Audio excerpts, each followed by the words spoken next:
Alright, it's part 2, and we'll be going for these filter caps today. These things are notorious troublemakers for not only this receiver, but pretty much anything that's 40 or 50 years old. At the very least, they're going to be starting to dry out, so we're going to replace them with 2 brand new caps, same capacitance, but slightly higher voltage.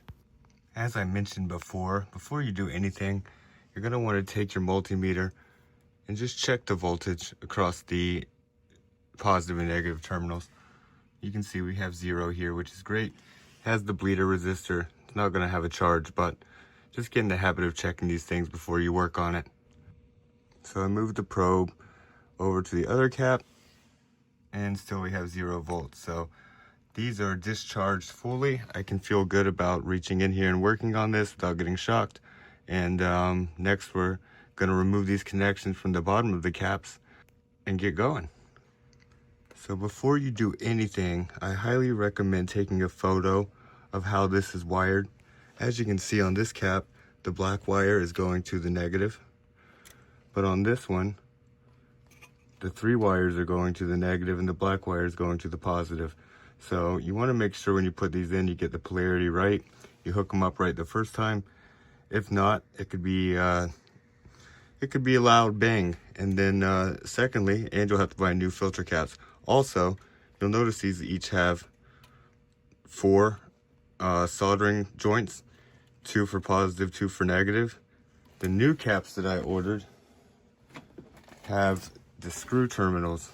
So there's not much difference. It's actually still just one cap. It's just more places to solder connections to.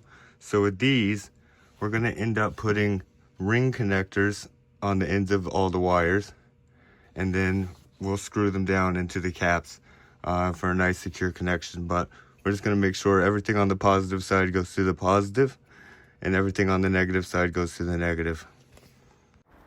Alright, so I've taken my photo of where all the wires go.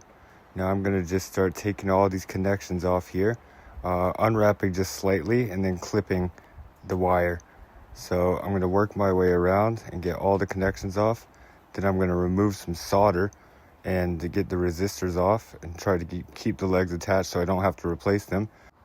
So we'll speed right through this part of me taking all these connectors off, and then I'll show you how to get the old caps out.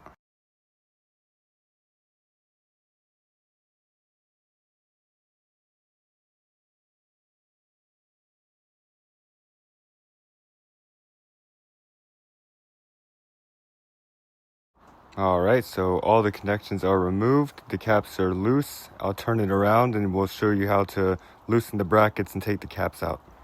So I'm just going to use this socket to loosen the one nut that's holding the clamp tight, and we'll do this on both capacitors, and we'll loosen it just enough so that the cap will come free, but hopefully the bolt doesn't come out here.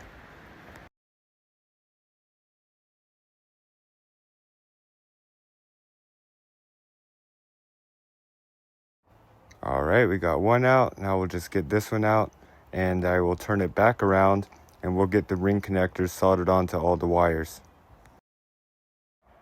Alright, so now I'm going to strip all of the wires that were going to the caps, and then I'm going to solder on ring connectors to each one of them.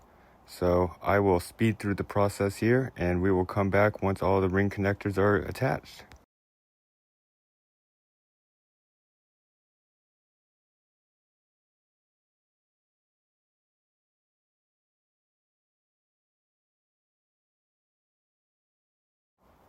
So I'm just finishing up soldering the last of the ring connectors on here. There's 8 wires total, 2 grounds, and then the 2 sets of colored wires, red and orange, with 3 wires each for each cap.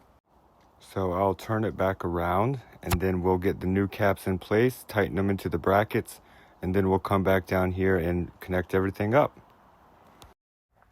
Alright, so the hardest part of that is done. Now we just have to put in the new capacitors. They'll fit right inside these collars here. Just make sure you get the polarity right. I already checked. We want the negative going down away from the side there. So I'm positioning them with the negatives facing the right direction. And then I'm going to tighten them down just a bit. Probably not all the way quite yet. and then we'll go to the bottom and connect everything.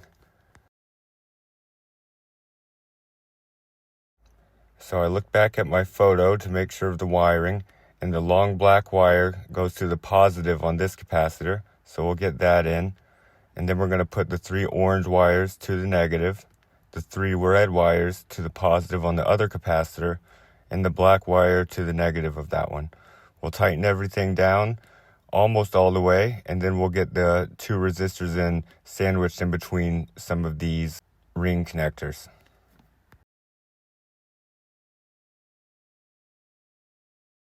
Now we'll just sandwich these resistors in between the eye rings that we put on and tighten everything down real good. Check the connections, make sure nothing is loose. And these filter caps will be in, and we'll be ready to move on to the next section. So here we go. Everything's getting tightened. Seems like it's a nice secure connection. Should be ready to go. All right, so that's it for the filter caps. Next, we're going to work on this power supply, which takes a lot of heat, but I have some things we can do to help it out, and that'll be part 3. So see you guys there.